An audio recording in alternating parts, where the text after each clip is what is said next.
¿Qué tal? Bienvenidos a una nueva edición de En el Círculo. Hoy vamos a platicar de lo que pasa con la vivienda, este sector tan importante en la economía, en materia de empleo, en materia pues, de la vida de millones y millones de mexicanas, de mexicanos. Y vamos a revisarlo con los invitados que nos acompañan este día. Y saludo a Armando Sánchez, especialista en Derecho Laboral y Seguridad Social. ¿Qué tal, Armando? Mario, qué gusto estar aquí contigo y con todo el auditorio. Muchas gracias. Igualmente, Armando. También María Shelwansi, académica de la UNAM. ¿Qué tal, María? Muy bien, gracias. Gracias por la invitación. Gracias, al contrario. Marisol Becerra, analista inmobiliaria. ¿Qué tal, Marisol? Muchas gracias, Mario. Bienvenidos. Gracias, y gracias a Leonardo González también. Leonardo, ¿qué tal? Gracias por la invitación. Saludos a tu auditorio. Y gracias. Y María, empezamos pues con la pregunta que creo que nos hacemos en muchos sentidos. ¿En dónde estamos parados hoy con esta pandemia en el tema de la vivienda? Y lo platicábamos un poquito antes de entrar al aire. Es importante recordar que no es que la economía ni la vivienda estuvieran en el mejor momento antes de la pandemia, sino que ya veníamos, digamos, con algunos problemas antes de llegar a este punto. Así es. Ya desde finales del año pasado había indicios muy claros de una desaceleración y de incertidumbre en el sector de la vivienda, en general todo el sector inmobiliario. Hay quienes señalan que esto se debe en muy buena medida a la cancelación del aeropuerto. Por alguna razón o por otra, el hecho es que había una desaceleración muy importante del sector, ya se había manifestado en los primeros meses del año, y bueno, ya la declaración de la pandemia viene a ser la puntilla, digamos, del sector. No hay que olvidar que es un sector importante, muy importante en la economía, está representando alrededor del 6% del Producto Interno Bruto, emplea a más de 2,5 millones de personas, digo, esto antes de la pandemia.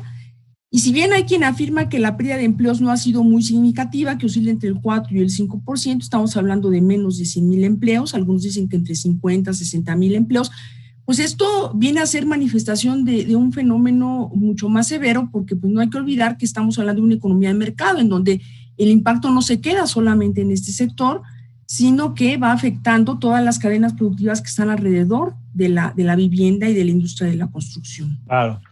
Gracias, María. Y a ver, Leonardo, ¿qué explica, además de lo que ya apuntaba María, como factores como lo del aeropuerto, que la vivienda no se encontró en un buen punto desde antes? Es decir, hay que recordar, y aquí lo hemos platicado en otros programas, que la economía durante 2019 tuvo una contracción, y antes, en efecto, del inicio de la pandemia. ¿Y cómo se estaba reflejando eso en el sector?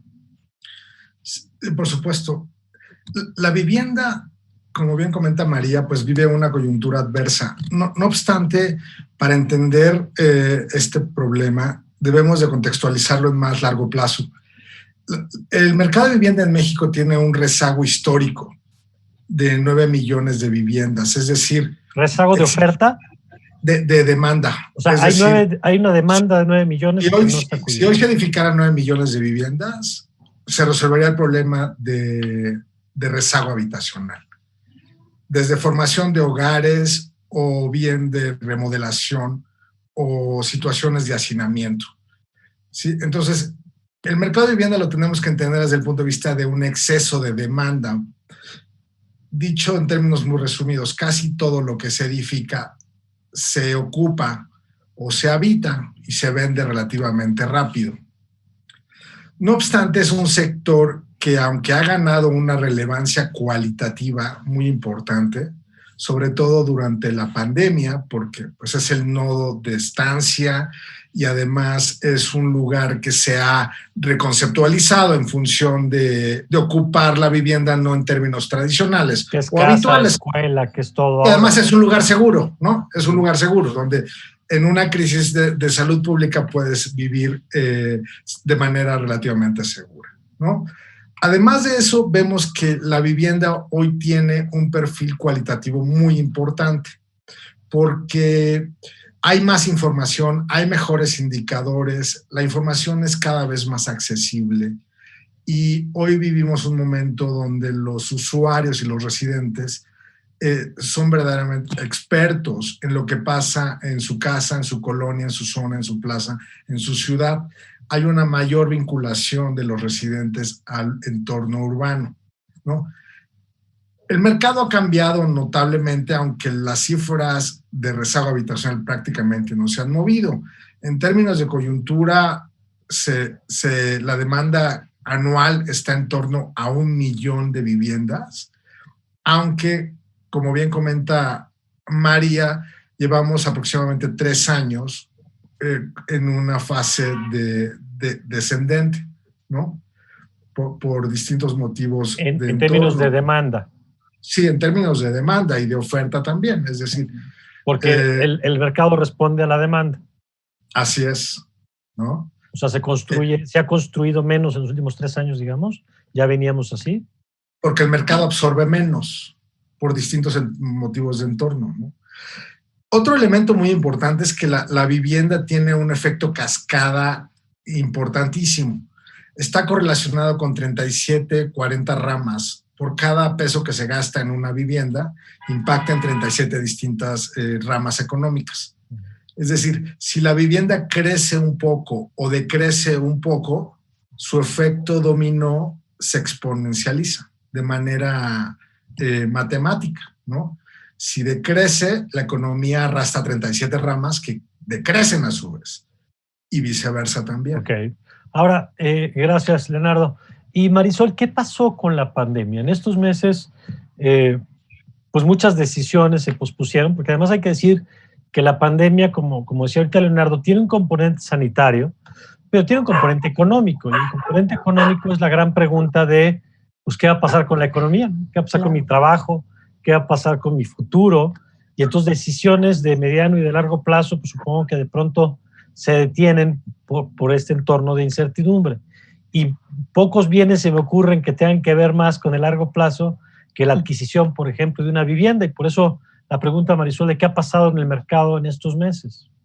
Sí, pues mira, como bien comentan tanto María como Leonardo, pues venimos de una recesión ya, nosotros la tenemos detectada a partir del cuarto trimestre del 2018, porque veníamos de un ciclo bastante positivo, sobre todo 2016, 2017, en los principales mercados del país, notábamos un crecimiento constante, sí en la oferta, pero también en la demanda y también en los precios. En realidad veníamos de un muy buen ciclo de mercado en el cual lo que salía al mercado lo absorbían y se iban incrementando los precios, se iba generando plusvalía y por lo tanto teníamos 2 componentes importantes dentro de esta dinámica, el consumidor final, pero también el mercado de inversionistas que impulsó de una manera muy, muy fuerte toda la parte residencial porque obtenías muy buenos rendimientos, adicional al tema de poner en renta estas viviendas, pero la misma plusvalía te estaba generando rendimientos muy importantes, hasta de doble dígito en un año, ¿no? Entonces, en lugar de tener el dinero en el banco, el claro, construir y vender.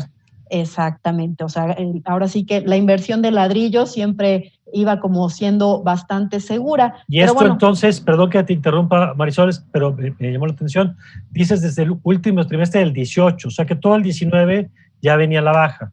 Exactamente, nosotros desde el cuarto trimestre del 2018, por lo menos en los principales mercados del país, llámese Ciudad de México como zona metropolitana, Guadalajara, Monterrey, Querétaro, Puebla, ya notamos una desaceleración a partir del finales del 2018. 2019 el arranque fue también complicado, sobre todo primero y segundo trimestre arrancaron bastante lento y hacia el tercer trimestre, prácticamente hace un año, empezamos a notar una cierta recuperación, no alcanzando los niveles del 2017, pero sí ya no seguía cayendo más el mercado, como que llegamos al punto en el cual hasta ahí habíamos caído y empezaba a notarse una cierta recuperación en términos de demanda de lo que la gente estaba absorbiendo. El cierre del año mantuvo esta misma dinámica, lo mismo que el primer trimestre, pero bueno, viene el tema de la pandemia a partir de marzo principalmente, fue cuando se empezó a notar todos estos efectos y como bien apuntabas, pues bueno, este es uno de los bienes que más te compromete a una deuda a largo plazo, por lo tanto, pues claramente vimos una afectación. Por ejemplo, en el caso de la zona metropolitana de la Ciudad de México, nosotros tenemos una afectación registrada en vivienda nueva de un 35% en las ventas. Es decir, 35% que se dejó, que no se vendió, que se cayó la venta, pues. Exactamente, que era algo esperado. La verdad es que todos los desarrolladores lo habían pronosticado nosotros mismos, porque bueno, pues era lógico, la gente pues estaba pensando en el confinamiento, muchos de ellos perdieron sus empleos, se redujeron los sueldos en muchos otros casos y por lo tanto hubo una cierta contracción. Sin embargo, mira, hablar del mercado de vivienda es demasiado amplio, como lo es nuestro país. Entonces, si bien sí hay una caída, una tendencia hacia una caída, pero también que hubo ciertos segmentos o ciertos mercados que no cayeron tanto o en los cuales incluso notamos que se impulsaron de cierta manera. Casos muy particulares. Fíjate, nosotros hemos notado destinos turísticos, extrañamente, pero bueno, para, por ejemplo, Los Cabos, Riviera Nayarit, no es que, bueno, de repente se hayan disparado las ventas, pero de alguna forma se mantuvieron, incluso por parte del mercado extranjero. Con este tema del tipo de cambio también surgió una oportunidad para ellos, porque obviamente les resultaba más barato, más económico, exactamente, y aprovecharon estas oportunidades. Ya. Adicional a que también lo están viendo como un refugio, el irse a pasar toda la contingencia dentro de estos destinos turísticos, claro, ¿no? Entonces, pues hay ciertas oportunidades dentro de este escenario que estamos viviendo, ¿no? Bueno, vamos a ver un poquito más adelante el tema de precios, por ejemplo, qué está pasando con los precios, qué está pasando con las ventas, las rentas. Pero Armando, ahorita hablamos de la construcción, pero está atado a un componente que es también por ejemplo, la seguridad social. Es decir, uno de los datos que veíamos hace unos días es la pérdida, por ejemplo, de personas cotizando en Infonavit, que tiene que ver con la pérdida del empleo formal. Y te pregunto, ¿qué ha pasado con este sector visto desde ese rubro, desde la economía de quienes tenían capacidad de adquirir un crédito, ya sea porque estaban en una institución de estas o estaban vinculados con la banca? Es correcto, Mario. Desde el punto de vista de la vivienda, para un sector importante como son los trabajadores, el tema de la pandemia ha resultado verdaderamente crítico. En primer lugar, tenemos el dato de que entre marzo y julio se perdieron 1.1 millones, o sea, 1.100.000 empleos formales que cotizaban al Infonavit. Entonces, es gente que ya por el hecho de dejar de cotizar, corta su cadena de cotización y deja prácticamente en automático por las reglas que existen para el otorgamiento de los puntos necesarios, que son 116, para poder obtener un crédito en el Infonavit, por ejemplo. Entonces, deja de poder acceder a este beneficio porque ya dejan de cotizar. O sea, no nada más es perdieron momentáneamente el empleo, sino como ya no tienen cotizaciones continuas, ya no tienen derecho a eso. Aunado a esa situación que elimina mucha potencial demanda del tema de vivienda, tenemos el hecho de que el número de créditos que ha ejercido el Infonavit a favor de los trabajadores en este año ha decrecido en el primer semestre un 24.5%. Entonces, ese factor es otro que añade al tema crítico por la que está atravesando el sector. O sea, incluso, Armando, como han dicho también nuestros invitados Marisol y Leonardo, antes de la pandemia ya venía esto, que se estaban colocando menos créditos. Bueno, en materia de Infonavit se habían venido cumpliendo razonablemente las metas de todos los años, incluyendo la del 2019. Pero ya en 2020, pues sí, viene una caída muy importante que se va a profundizar en los próximos meses, porque adicionalmente un tercer componente que afecta a toda la estructura del sistema es la gente que ha disminuido sus ingresos y que ha tenido que solicitar algunos apoyos del Infonavit, bien sea el prórrogas o bien sea disminución en el monto de las amortizaciones de su crédito, y todo eso le mete una presión financiera al instituto por todos lados. Y un cuarto factor que el propio instituto ha estado generando desde mi punto de vista, de manera muy desafortunada, en consonancia con ciertas políticas públicas que creo que son bastante cuestionables, es empezar a dar créditos directos a los trabajadores para que los trabajadores realicen la autoconstrucción de sus viviendas sin pasar por las constructoras de carácter formal. Entonces, eso desde luego pues demerita el propio patrimonio de los trabajadores. Los trabajadores no tienen la capacidad de autoconstruirse una vivienda. Entonces, eso termina perjudicando también al sector. Entonces, realmente es un panorama triste el que estamos viviendo desde el punto de vista de la vivienda para los trabajadores. Y este último elemento, Armando, que apuntas, el de la política para autoconstrucción, ¿tiene un peso importante hoy en el mercado? Mira, a partir del inicio de este sexenio se le ha querido dar mayor peso. Todavía en los números del Infonavit no representa un volumen importante, pero sí el Infonavit tiene todo el interés de hacer crecer este rubro, en detrimento finalmente de todo un sector que es pilar para la vida económica de México. De acuerdo, y que además habría que decir que en el marco general de las constructoras, que entiendo no es lo mismo la que hace vivienda que la que hace obra pública, en general traen una caída muy pronunciada que ya desde el año pasado y que evidentemente se ha acentuado. Vamos a ir a un corte y regresando, María, vamos a platicar contigo y con los demás, si te parece, de qué efectos ha tenido esto, por ejemplo, en el mercado. Ahorita ya nos platicabas de cómo se ha afectado en términos de empleo, pero ¿qué ha pasado con los precios, por ejemplo? ¿Y qué podemos esperar en los siguientes meses? De esto, si les parece, conversamos regresando de esta pausa. Ya volvemos.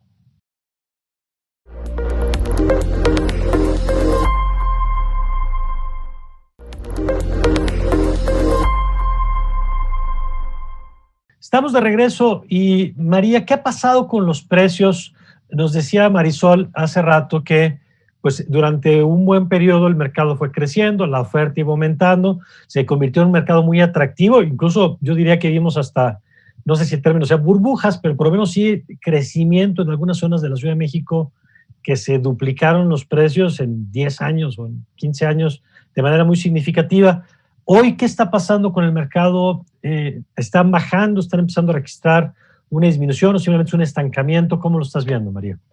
Hasta donde entiendo, ha habido una disminución, es decir, deja de ser un atractivo para la inversión, la vivienda, pero yo quiero poner énfasis en otro aspecto, digamos, de valor de precios, que es la cuestión del costo laboral. O sea, lo que yo he observado en algunas investigaciones recientes que he estado haciendo, pues es indudablemente una mayor precarización de las condiciones de los trabajadores del sector, que es un segmento muy importante, es un segmento que ha sido muy golpeado, o sea, ha estado muy sometido a cierto tipo de empleo informal o semi-informal, y como consecuencia, digamos, del confinamiento, me imagino que ha ocurrido algo semejante a lo que ocurre con el precio mismo de la vivienda. El precio del trabajo en el sector se ha desplomado. ¿Sí? Lo que nosotros veníamos observando en los niveles inferiores entre los trabajadores de la construcción, pues eran salarios mensuales de alrededor de 4,000 pesos. ¿Sí? Lo que hemos detectado es que este salario se ha venido disminuyendo. Y además, ¿salarios dentro de economía informal, María? La mayor parte de ellos son dentro de la economía informal. Sí, hay aquí un tema que no me quiero meter, que es un tema muy complejo, pues que es todo el tema de las mafias sindicales, que aparentemente los trabajadores están sindicalizados y tienen ciertos derechos, pero no es así. O sea, el sector de la construcción ha sido un sector tradicionalmente de sindicalismo de protección patronal, es decir, donde no hay realmente sindicatos, donde hay muchos fenómenos de extorsión sindicales sobre los inmobiliarios, sobre los dueños, sobre los constructores, pagan cantidades millonarias por todo lo que tiene que ver con el acarreo de los materiales, etcétera, etcétera, y el trabajador no recibe nada de esto. Entonces, yo creo que el problema ha sido que precisamente por esta pérdida brutal de empleos hay un exceso, si de por sí, bueno, había un exceso de oferta de mano de obra en el segmento, pues consecuentemente la disminución de la actividad ha traído como resultado un mayor exceso de trabajadores que buscan emplearse. Y mayor precariedad, por lo tanto. Mayor precariedad. Entonces, yo lo que he detectado en promedio es una disminución hasta ahora de alrededor de unos 200 o 300 pesos mensuales.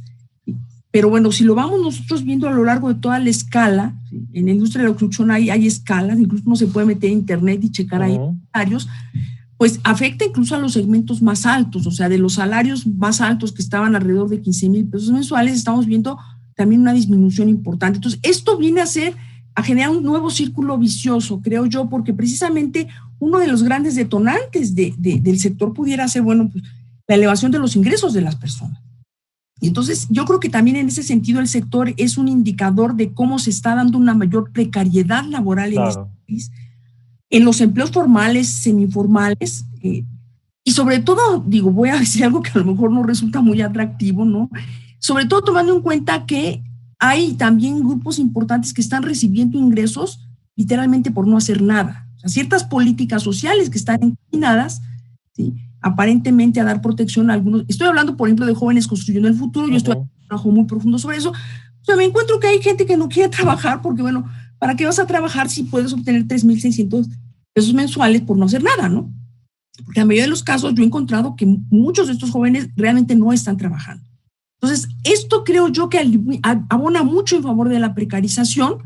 El hecho de que incluso haya trabajadores que dicen, bueno, pues prefiero yo someterme o ser objeto de una de estas políticas en vez de trabajar, que estar ahí, trayendo un mayor deterioro de las condiciones laborales. De acuerdo. Ahora, esto, Marisol, y ahorita vamos con Armando y con Leonardo, pero desaceleración de la economía, esta duda sobre el futuro y por lo tanto la incertidumbre de la toma de decisiones, se está reflejando en los precios, en la demanda. ¿Qué tanto ha sido un problema de oferta y qué tanto es de demanda? Es decir, de oferta pensando en que se paró por un tiempo la construcción y de demanda pensando en que la gente posiblemente ahorita se quiere frenar y que por lo tanto a lo mejor pudiera haber una caída en los precios. ¿Estamos viendo eso? Pues mira, como tal, una caída generalizada no la hemos detectado. En realidad, lo que hemos visto es una desaceleración, al igual que en el tema de la demanda, más bien se han estancado los precios. Y esto nuevamente no viene solo a partir de la pandemia, a partir de que se frenaron las ventas desde el año pasado, es que vimos que los mismos desarrolladores como estrategia, pues empezaron ya más a estabilizar sus precios y ya no a incrementarlos de forma tan significativa como venía siendo en periodos anteriores. A partir de la pandemia, lo que sí ha ocurrido es que se han dado muchos descuentos y promociones y en algunos casos sí reducciones. Pero te podría decir que, por ejemplo, en el caso de la zona metropolitana de la Ciudad de México, nosotros tenemos el registro de alrededor de 1,700 desarrollos de vivienda nueva, de los cuales en el segundo trimestre detectamos alrededor de 100 que sí bajaron sus precios de venta, pero vaya, de 1,700, 100. Solo 100. Para que tengamos esa dimensión, ¿no? ¿Y el resto? El resto se mantuvieron. Obviamente no incrementaron precios, salvo casos muy excepcionales cuando ya están en sus últimas etapas de venta, pero la mayoría más bien se quedaron en los mismos precios, se estabilizaron y lo que sí es que lanzaron promociones muy atractivas. Hoy encontramos que puedes diferir el enganche en más tiempo, que puedes iniciar a pagar hasta septiembre, octubre, que si antes te pedían un 10, 15% de enganche inicial, hoy lo puedes hacer desde un 5%, que te regalan las escrituras, incluso los amueblados, tratando de reactivar también este mercado de inversionistas. Hay muchos desarrollos que te están entregando ya el departamento totalmente equipado y amueblado e incluso te ayudan a administrar las rentas de la propiedad, sobre todo en zonas muy céntricas de la ciudad, tipo Nuevo Polanco, del Valle, Condesa, Roma. Básicamente te dan el departamento llave en mano para que puedas iniciar a rentarlo desde el día 1, ¿no? Y en realidad puedas tener una inversión importante. Entonces, eso es lo que nosotros hemos notado. Más que una caída en los precios, es que los desarrolladores están buscando incentivar y reactivar este sector a través de promociones muy atractivas, lo cual, bueno, pues para quien hoy tiene la liquidez, pues bueno, puede resultar una oportunidad importante, ¿no? Leonardo, ¿cómo lo estás viendo tú, si estás viendo el mismo comportamiento en el mercado en este momento por lo pronto? Coincido en que la precarización laboral puede ser un factor que impacte los precios de manera contenida, dado que puede acotar la transferencia de los surplus hacia el consumidor, o bien puede limitar la generación de oferta. En cuanto a lo que comenta Marisol, estoy de acuerdo. En realidad hemos observado un dinamismo de precios express en función de acelerar la absorción del parque habitacional que se estaba edificando, sobre todo durante la crisis de coronavirus. En un contexto más amplio, vemos que los precios a nivel nacional están observando un fenómeno de segmentación, es decir, los precios cada vez están mejor tabulados, tanto por los desarrolladores como por los prospectos. Es decir, una vivienda puede pertenecer a distintos segmentos, puede ser interés social, económico, popular, medio, residencial, residencial plus, premium, ¿no? Es un tabulador que más o menos funciona en la industria. Hoy observamos que los segmentos más líquidos, es decir, los que están en la parte superior de la pirámide, tienen una segmentación más precisa. Es decir, los prospectos pagan por las amenidades como tal y tienen muy claro cuál es el interés que tienen por una vivienda específica en una zona específica. Mientras que los sectores que son más dependientes de apoyos públicos o asignación hipotecaria por parte de la banca hipotecaria social, tiene un fenómeno de precios también de segmentación, pero más vinculado hacia el crédito, hacia la disponibilidad, inclusión hipotecaria y calificación de cada perfil, ¿no? Entonces vemos en general que los precios hoy siguen siendo una variable de altísima relevancia, pero tienen un impacto cualitativo más importante porque está reflejando más información de la que se observaba antes. Hoy, cuando un usuario entiende el precio de su casa, entiende también el valor que le da a cada amenidad. También entiende por qué está pagando un alquiler en una zona específica, o también entiende por qué debe pagar el impuesto predial en función de tener seguridad y servicios municipales y también servicios públicos locales, etcétera, ¿no? Ya, entonces, hablas de un consumidor, digamos, más educado, en el sentido de saber lo que está adquiriendo y que en función de eso varía, digamos, los criterios de su elección, por lo que está dispuesto a pagar, digamos. Es correcto, ya. Así es. Ahora, Armando, uno de los temas, porque en México ya hemos visto temas de vivienda, y es cierto que esta crisis no es la del 94 en muchos sentidos, entre otras porque tenías créditos con tasas variables y bueno, lo que pasó en ese momento, pero sí hemos visto que la vivienda resiente las crisis económicas. ¿Cómo estás viendo tú este panorama? Y si no ven, te lo pregunto a ti, Armando, pero después me gustaría escuchar la opinión de los demás, si no vemos riesgos de tener de pronto un mercado con hipotecas de gente que durante los últimos años adquirió propiedades para vivir o como negocio, pero que en un entorno de crisis económica no sé si se pueda sostener a lo largo del tiempo. ¿Cómo estás viendo eso, Armando? Mira, creo que un fenómeno muy interesante, comparando la crisis muy profunda por la que estamos atravesando actualmente contra otro tipo de crisis, la del 2009, la del 94. Si bien han sido crisis, las dos que mencioné, adicional de actual, muy profundas, tienen componentes muy disímbolos, muy diferentes, que las hacen no comparables con la crisis actual. Porque la crisis actual, a pesar de la caída inmensa del Producto Interno Bruto, de prácticamente el 19% en el último trimestre, sin embargo, algunas variables fundamentales que tienen una incidencia enorme dentro del aspecto de la vivienda se han mantenido bastante estables.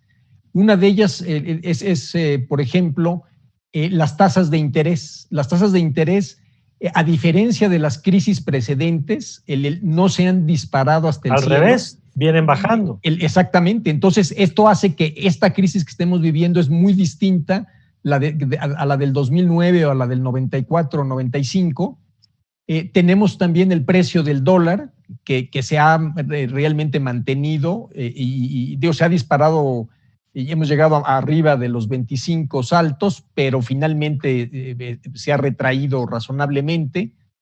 Entonces, eso ha generado un tipo de crisis un poco distinta de la que estábamos acostumbrados. Entonces, en ese sentido, para el tema de la vivienda no va a haber una incidencia por este tipo de factores. La incidencia va a venir por la falta de empleos de mucha gente que tenía crédito y no lo va a poder honrar, o que quería adquirir una casa y ya no lo va a poder hacer, o quería comprar una de cierto nivel y ahora se va a tener que conformar con una menor. Ahora, independientemente también, otra cosa que es observable es ciertas distorsiones que se presentan en el mercado de vivienda en México. Por ejemplo, comparando las tasas que existen a mercado abierto, que te da cualquier banco hoy por hoy con un crédito hipotecario, que puedes encontrar tasas del 9 y fracción, y tú las comparas, por ejemplo, con las tasas que te está cobrando el Instituto Oficial de Vivienda, o sea, el Infonavit, que es del 12% anual. Mucho más alto. Para los trabajadores que finalmente menos tienen, institucionalmente el Infonavit les está cargando bastante la mano. Entonces, esas son también distorsiones que generan que el mercado no se mueva como debería de moverse en situaciones más razonables. Bastante interesante este dato que das, y eso me lleva a otro tema que me parece que hay que poner sobre la mesa, que es la política pública de vivienda en este sexenio. María, a ver, ¿cómo lo estás viendo tú? Hemos visto en diferentes gobiernos pues que a veces le ha dado más o menos prioridad, a veces se le coloca políticamente más en el centro. Yo me acuerdo del sexenio pasado, el Infonavit aparecía en todos lados todo el tiempo. En otros momentos las vivienderas, creo que se les llama, la construcción de casas de manera masiva en zonas alejadas de las ciudades creció, y luego tenemos ciudades fantasma o desarrollos fantasma ahí. ¿Cómo estás viendo la política de vivienda de este gobierno? Yo la veo francamente muy insuficiente y sobre todo para las condiciones que se han generado a raíz de la pandemia. Sí, creo yo que el foco ha sido, pensando básicamente en el Infonavit, ha sido este prurito de combatir la corrupción, ¿no? y de congelar inversión, de congelar decisiones, y hay una suerte de marasmo en muchas actividades que al final del día no resulta en absoluto positivo para una reactivación económica. Esto por un lado. O sea, por otro lado, esta cuestión, insisto, de no estimular suficientemente la inversión privada. Creo yo que haya habido muchísimas debilidades, desde la gran inversión privada, la gran inversión inmobiliaria, ¿sí?, hasta la pequeña inversión, es decir, los pequeños desarrolladores que, bueno, siguen atravesando por los mismos problemas de regulaciones, de trámites, de ausencia de estímulos fiscales, por ejemplo. Es decir, no hay en ese sentido realmente una estrategia que viera precisamente por la recuperación integral del sector, y lo que está viendo, bueno, son simplemente medidas muy aisladas, o sea, no integradas y con otro tipo de criterios, como digo, o sea, el marasmo del Infonavit, o sea, el marasmo de inversión pública. O sea, el gobierno de la Ciudad de México, hasta donde yo sé, ha hecho un anuncio muy importante de alrededor de 25 millones de pesos en obra pública, bueno, en obras como la ampliación del Metrobús, etcétera, pero creo yo que es absolutamente insuficiente y sobre todo no está enfocado en el ramo de la vivienda. Ya. Entonces, creo yo que ahí hace falta muchísimo que hacer en materia de política pública para la reactivación del sector. Vamos a ir un corte, regresamos con Leonardo, con Marisol, con Armando, con este tema, su perspectiva de la política pública y de lo que se tendría que estar discutiendo de cara a la crisis y a la recuperación para que sea lo más pronto posible. De esto conversamos regresando de la pausa, regresamos aquí en el Círculo Comercio.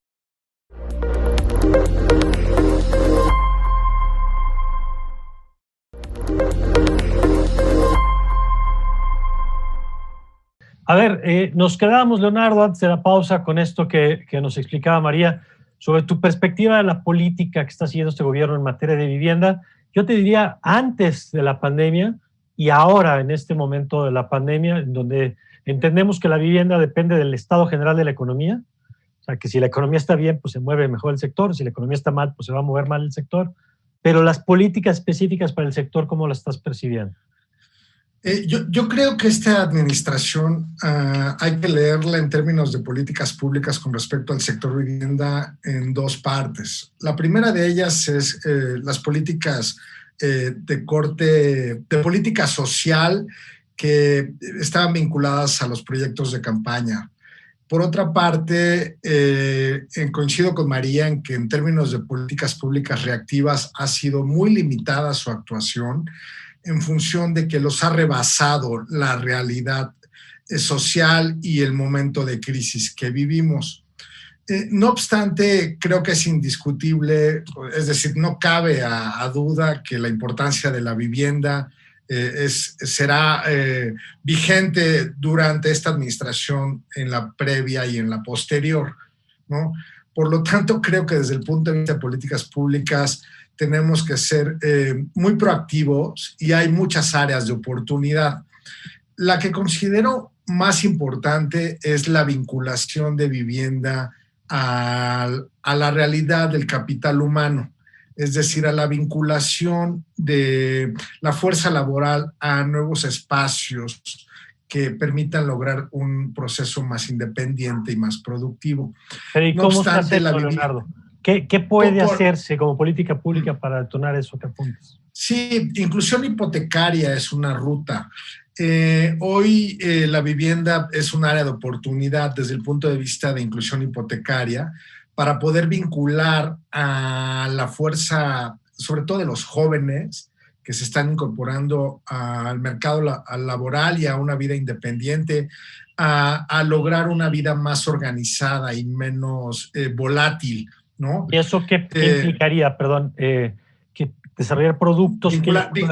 Vincular hipotecas a la cuestión educativa, es decir, un trabajador cualificado debería de tener un proceso más rápido y una precalificación por tener un título universitario o un título técnico o una capacitación laboral ya certificada hacia una hipoteca. Creemos que el proceso para lograr una primera hipoteca es muy largo y podría ser un proceso para mejorar la vinculación de la vivienda a políticas públicas de corte social y de inclusión al mercado de vivienda. No obstante, la vivienda también puede vincularse a otros sectores, no solo al capital humano, ¿no? Desde el punto de vista urbano, creo que es uno de los principales logros de esta administración, que tiene un perfil pues orientado a proyectos regionales y también a una visión metropolitana del sistema urbano nacional. Creo que ese es uno de los principales logros de este enfoque de gobierno, por lo que creo que ahí debería de seguirse trabajando en términos de mejorar la imagen urbana, lograr ciudades inteligentes y vincular los proyectos regionales de alto impacto como Santa Lucía, Dos Bocas, la refinería, o bien el aeropuerto o el Tren Maya o el tren transísmico y los nuevos proyectos que se vayan a proyectar en esta administración a las ciudades, ¿no? ¿Y tú ves ese vínculo hoy? Está mejorando y lo tenemos que reconocer. Creo que hay una mayor cohesión en el sistema urbano nacional.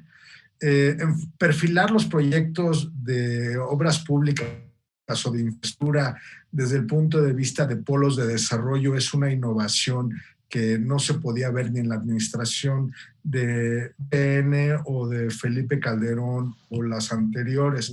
Más bien eran proyectos que se perfilaban en función de una estructura de licitación y de una necesidad específica de un sector. Perfilar un proyecto como el Tren Maya desde un punto de vista regional creo que es un punto original y es nuevo, no en términos históricos, por lo menos en una historia contemporánea. Ya, y tendrían que ir atados a desarrollos pues, más integrales que incluya vivienda, digamos. Armando, ahí tú cómo estás viendo ahorita, pues han puesto varios elementos sobre la mesa. Tú señalabas esta idea de la autoconstrucción, has hablado del tema del Infonavit y las tasas más altas comparadas con la banca comercial en este momento, pero ¿cómo estás percibiendo, además de lo que ya se ha dicho, la política de vivienda del actual gobierno? Y de paso, si quieres apuntar incluso algunos elementos hasta en lo local, de políticas locales que pudieran ser relevantes también. Sí, claro que sí. Mira, contrariamente a lo que ahorita estaban comentando, que no se han incentivado proyectos de carácter regional, yo creo que, y que esta es una especie de novedad en este gobierno, yo creo que lo que hemos estado viendo es precisamente lo contrario. Desde el sexenio pasado venían los proyectos que se denominaban de zonas económicas especiales, precisamente para tratar de detonar la economía en su conjunto, incluyendo el sector de vivienda, en las áreas más atrasadas de México. Y sin embargo, estos proyectos que ya tenían comprometidos cerca de 19,000 millones de dólares de inversión, en este gobierno se cancelaron completos. ¿Por qué? Porque no fueron idea de este gobierno. Entonces, lo que ya se había avanzado en proyectos de regionalización se echó para atrás y este flujo importantísimo de inversiones ya comprometidas, ya firmadas, pues como dejaron de existir las zonas económicas especiales, pues desafortunadamente se derrumbó. Ahora, uno de los factores que yo veo de más gravedad es la falta de incentivos a la inversión. Al contrario, todas las señales que está mandando la actual política pública es de una desconfianza gigante hacia la inversión. Lo vemos con el aeropuerto que lo cancelaron, lo vemos con la planta de Constellation Brands que la cancelaron, quieren ahora otro proyecto Sonora. de Sonora, de Topolobampo, lo quieren volver a someter a la consulta. Entonces ha sido un golpeteo incesante, permanente, y eso, la falta de confianza, va a ser muy difícil que haga que el sector pueda repuntar. Ahora, ya con la caída que tuvimos, suponiendo que nos vaya muy bien y hagamos las cosas maravillosamente bien, que está por verse, pero vamos a suponer, vamos a ser optimistas y sí, todo haría suponer que a finales del sexenio, ya el último día del sexenio, pudiéramos llegar a quedar en el mismo lugar que estábamos en el 2018. Entonces, lo que podemos esperar, pues es, si nos va bien, quedar como antes del inicio del sexenio, no haber avanzado un ápice.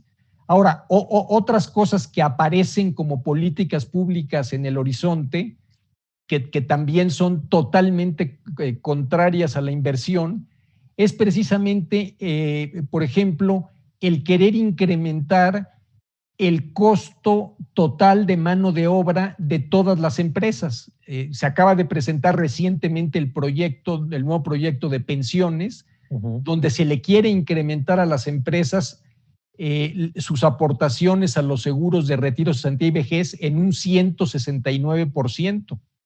Entonces, si nosotros como costo empresa ya éramos sumamente poco competitivos contra nuestros socios comerciales, Estados Unidos y Canadá, y ahora le vamos a agregar todavía un costo adicional, pues eso evidentemente va a desincentivar la gran con el riesgo de los proyectos. Que apuntaba María, que exactamente es por la economía informal.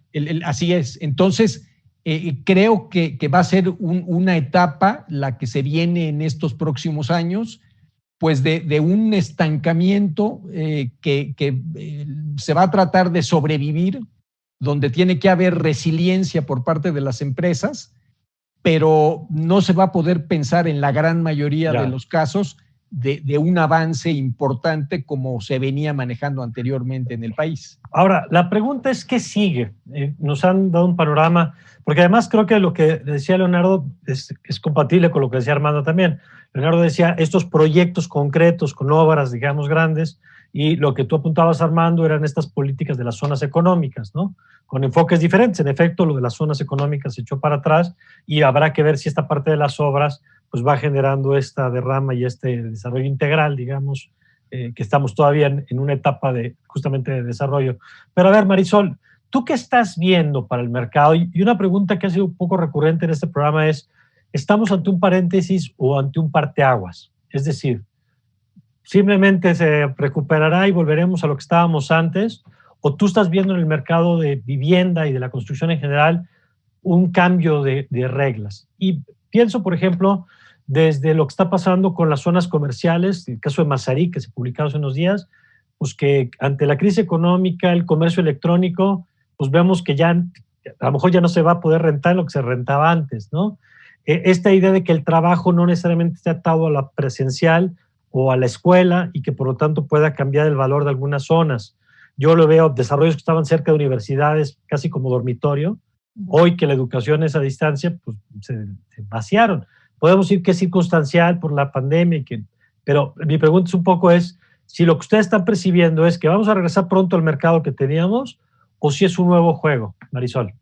Yo creo que tendría que ser una mezcla de ambas, o sea, si bien no es que se va a transformar completamente, porque al final pues la demanda es la misma y es constante, pero sí que van a cambiar ciertos hábitos para el consumidor. Es decir, la parte demográfica se mantiene, que eso es algo bien importante que tenemos que analizar. En México hablamos de un bono poblacional, de este famoso bono que venimos ya desde hace muchos años, pero poco a poco se nos está invirtiendo esa pirámide. Hoy ya vemos que la población adulta, sobre todo en las grandes ciudades como la Ciudad de México, cada vez se está ensanchando más y por lo tanto tenemos que atender las necesidades de esta demanda y entenderlas muy bien, analizarlas. Me parece que de ahí viene este parteaguas, porque anteriormente pues prácticamente todo lo que construíamos se absorbía. Y pues está el famoso desarrollador que te dice, yo llevo 10 años haciendo el mismo producto y siempre lo había vendido y no tengo ningún problema. Pues hoy no, hoy yo creo que más que nunca es necesario entender quién es tu consumidor,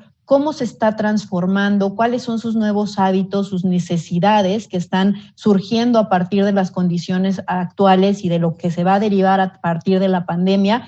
Y a partir de ello diseñar productos, y no solo hablo de la parte física de la vivienda, sino también de productos financieros, ¿no? En ese sentido coincido con lo que comentaba Leonardo hace un ratito, por la parte de los jóvenes, por ejemplo, es muy importante entender sus necesidades. Se habla mucho, se decía que, bueno, los millennials no quieren comprar casa. A ver, no es que no quieran comprar casa, es que no les alcanza. Claro. O sea, tenemos que partir de esa base. Hoy no tienen el dinero necesario porque no han generado un ahorro para dar un enganche.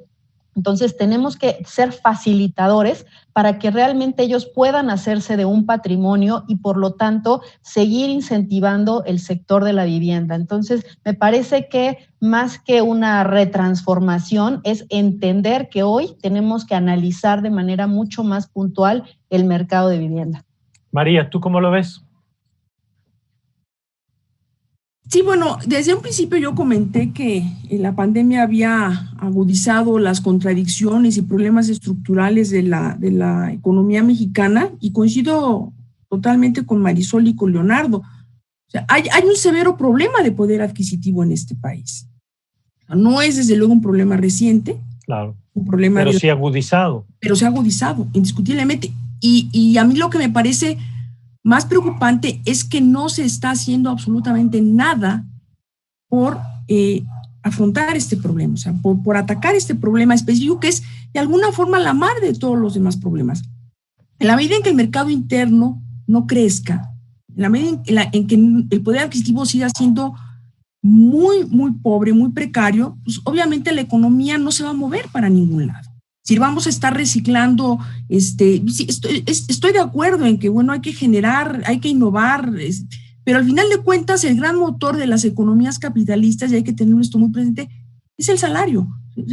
Es el mercado, no la circulación, y eso no lo vemos en México. Entonces, creo yo que en la medida en que no se afronte, no se toque este problema mediante políticas públicas, estrategias de fondo, no vamos realmente a poder movernos para ningún lado. El margen de maniobra de la recuperación económica va a ser muy estrecho. Leonardo, ¿tú cómo lo ves? Sí, en realidad creo que debemos de tipificar el tipo de crisis que vamos a vivir. Hay antecedentes como la crisis H1N1 o bien la crisis 2009, La crisis de 2009 empezó como una crisis de subbursatilización de hipotecas subprime y como todos sabemos, ¿no? Hoy estamos empezando una fase de estancamiento o recesión económica que se inició en una crisis por una pandemia. Ajá. Entonces, creo que debemos de tipificar la crisis que vamos a vivir y cada sector debe hacer su tarea como tal. Por ejemplo, servicios inmobiliarios, que es el sector que yo analizo de manera más puntual, solamente representa el 11.1% del Producto Interno Bruto Nacional, ¿no? Si lo comparas con manufacturas, pues estamos 4 o 5 veces por debajo en la importancia relativa, ¿no? Evidentemente, lo que suceda en manufactura va a impactar a servicios inmobiliarios y viceversa, ¿no? No obstante, si lo ves en términos de tejido productivo, la crisis económica va a impactar de manera específica a cada sector, a cada subsector, a cada rama y a cada subrama, ¿no? Yo creo que durante la crisis es muy importante el ejercicio de diagnóstico para poder analizar cómo va a impactar a cada empresa. Y ves efectos diferenciados. Exactamente, relativos y diferenciados, ¿no? Y la estrategia que se perfile para poder gestionar esta crisis global y poder disminuir los efectos negativos va a ser muy importante porque van a evolucionar de manera dinámica y paralela, ¿no? Y ya para cerrar, Armando, porque se pasa el tiempo volando conversando con ustedes, cosa que les agradecemos mucho. Armando, ¿tú qué dirías que podemos esperar ya para cerrar el día de hoy? Pues mira, derivado de la profundidad de la crisis, yo creo que lo mejor que podemos esperar es lograr un panorama similar a lo que teníamos en 2018. Es decir, no vamos a tener un crecimiento definitivamente.